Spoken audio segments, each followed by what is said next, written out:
Hey, this is Kevin Tanner coming to you with another review. Today we're taking a look at the Micro Galaxy Squadron Light Armor Class Obi-Wan's Jedi Interceptor.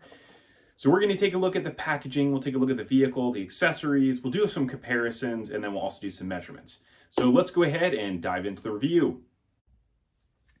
So I'm super excited to dive into the Obi-Wan Jedi Interceptor review here. Great to see that Series 3 is already out there.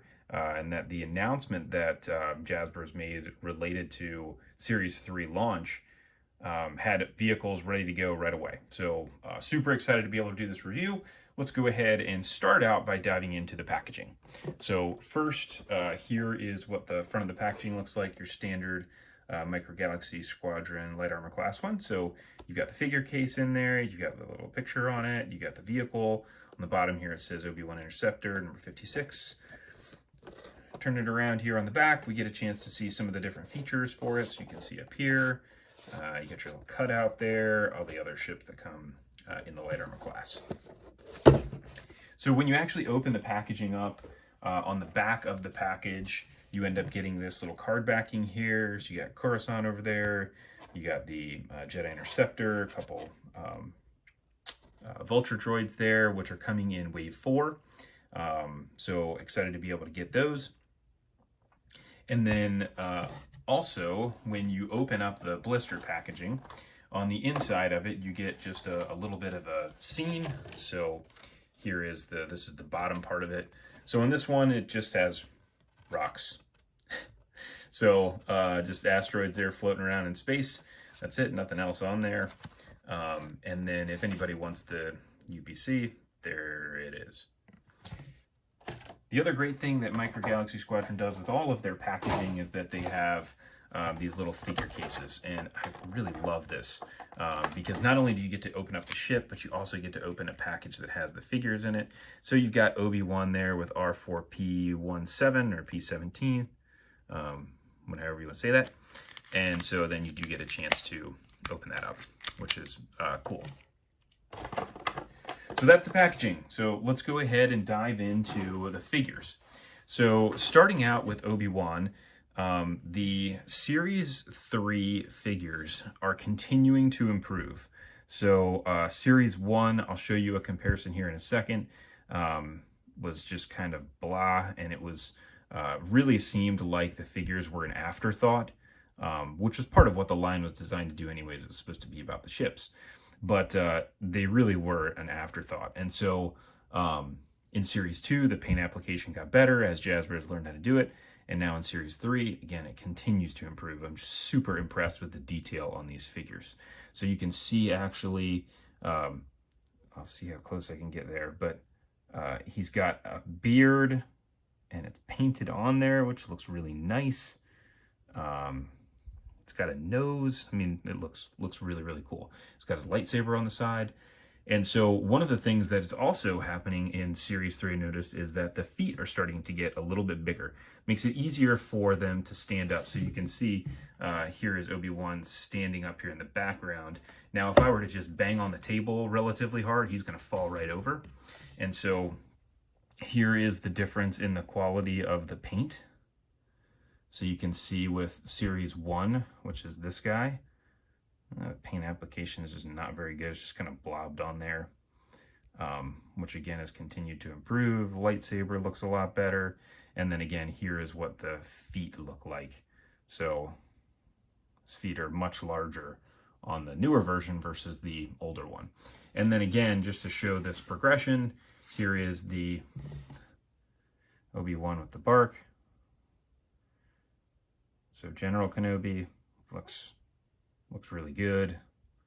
And then we get this guy. So the other thing, well, really quick, just measurement on him. He is 1 inch tall, like just about, it's a smidge under 1 inch.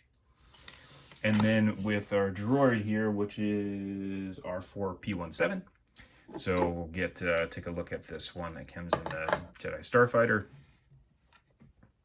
And so, pretty much the same, no real difference, maybe a little bit of a change in the color application.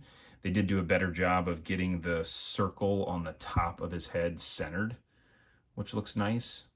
No real difference there on the back. Just looks a little bit cleaner.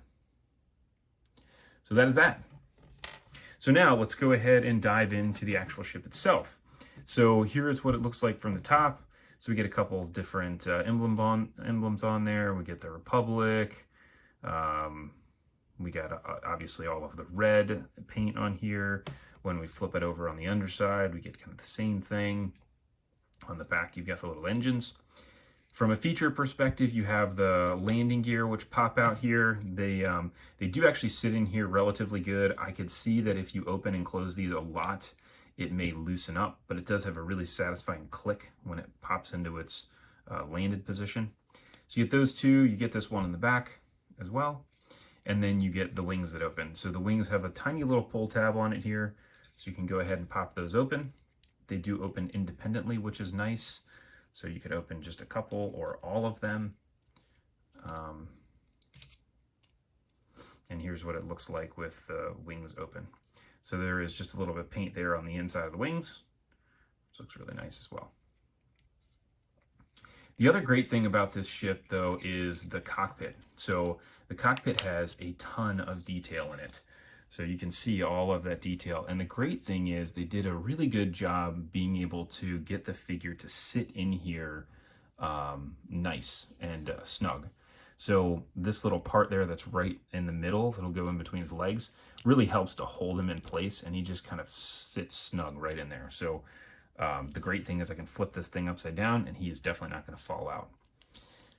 And then we can take the astromech here, or whatever his name is, pop him here in the side, and again, he's got a little peg hole in there. He won't fall out either. So he does sit just a little bit high in there. So that is what it is. And there you go. Now, from a measurement perspective, this guy is front to back. It's about 3.5 inches. Side to side is about 3 inches.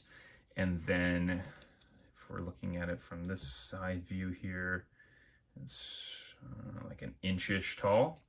And then if you have the wings out, it'll be about 1 3/4 inches tall. So, I mean, this thing is awesome. Great thing about this is there is an extremely light wash on it. So they've done a great job here of removing that, not making it so heavy. You see just a tiny bit of pulling on there, but the wash being removed off of this makes this ship look so much better. So here in the background, this is the Revel pocket model kit. So this is one, the wings do not move, but just so you could see a size comparison, that is an Action Fleet figure that I have inside of the pocket model kit. And then here it is from the side view. So if I open the wings up again, do that way you can see it. That's what it looks like. So a lot different when you're trying to compare it to a model. This model does need to be glued together. The cockpit I have not glued, so I can open it and take the figure out if I want. But I much prefer this guy. It is so cool. Love the scale of it. And that is that. So thanks for tuning in for the review. If you did like it, please go ahead and hit like and subscribe. Also, feel free to check out the description. I've got a link in there to a page that I run with some other friends. Great group of collectors that love Micro Galaxy Squadron, Micro Machines, and Action Fleet. So thanks for tuning in, and we'll see you on the next review.